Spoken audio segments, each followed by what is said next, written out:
Alors l'économie souhaitable, c'est une économie soutenable et probablement aussi désirable. Et je pense que le rôle aujourd'hui des entreprises, c'est de trouver un modèle qui soit soutenable par rapport aux enjeux du climat, par rapport aux enjeux socio-environnementaux.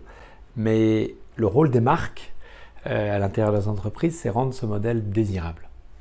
Quel a été votre déclic pour vous engager dans la voie de l'entreprise à mission dont vous êtes un des pionniers ?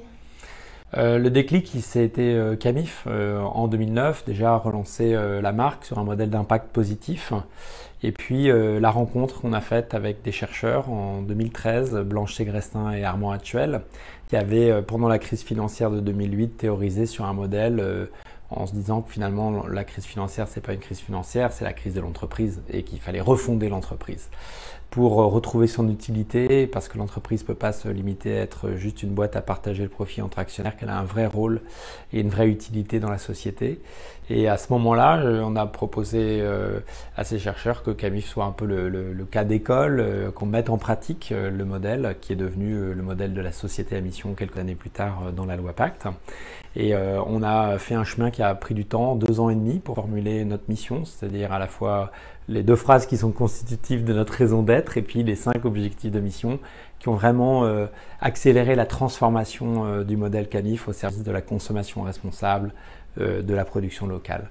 Et voilà, et donc on a cofondé la communauté des entreprises à mission avec les quelques personnes qui avaient expérimenté ce modèle en 2018 pour offrir aux dirigeants qui souhaitent rendre leur entreprise plus contributive un cadre de partage sur ce chemin qui est long, qui n'est pas toujours facile, où il y a parfois des injonctions contradictoires entre le court terme et le long terme.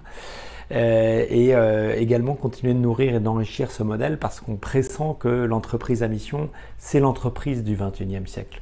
Parce qu'il n'y aura plus d'entreprises qui subsisteront sans être capables d'apporter la preuve de leur utilité pour la société. C'est un formidable chemin et c'est un levier d'engagement pour le dirigeant, pour les collaborateurs. C'est un levier d'innovation pour réinventer son modèle et c'est un levier de performance sociale, environnementale et économique.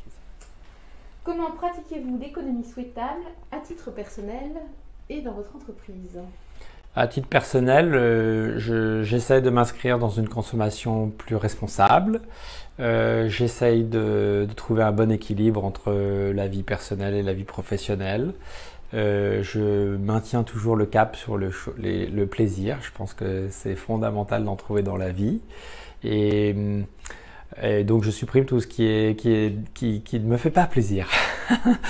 Et dans l'entreprise, je dirais que c'est presque pareil. Je pense que l'entreprise, elle me nourrit beaucoup sur le sens que je donne dans ma vie, parce que j'y consacre beaucoup d'énergie. Et donc l'économie souhaitable dans l'entreprise, c'est l'entreprise à mission pour moi.